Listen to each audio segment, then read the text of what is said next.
झोपेतून उठतो बघते ते ही लोक आले म्हणजे नक्कीच कुठे. साहेब बोलते चल जायचं कळव्याच्या गणपतीच्या पायपटा बोलले. मग गेलो नाक्यावर बघते त्या भाईचं काय मस्तीच चालू आहे.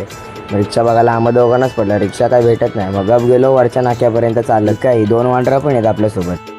मग भेटली एकदाची रिक्षा आणि बसलो रिक्षा बसतो तर भाई इथं पण मस्ती करायला लागलं. मग असं सुमित भाऊ पण ऐकतो का आपला नुसताच आवाज काढतोय.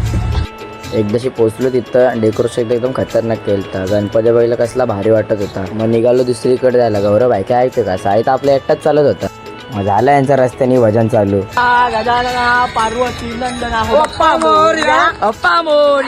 मग गौरव भाईला लागली भूक बघा काय बोलतोय.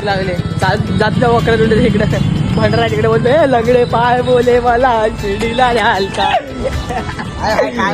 पोचलो दुसऱ्या ठिकाणी पाय पडलो. निघालो थेट साईच्या घरच्या गणपतीच्या पाया पडाय. साहेब आणि गणपती डेकोरेशन एकदम खतरनाक केलं होतं. आणि तिकडे गेलो जेवायला. आता आपल्या आतल्या भाऊ बघा कोण न करोडपती. बाबांना सांगू होता मी गेलो असतो तिकडे 7 करोड जिंकलो असतो. आता बसतो जेवायला. बाय काय.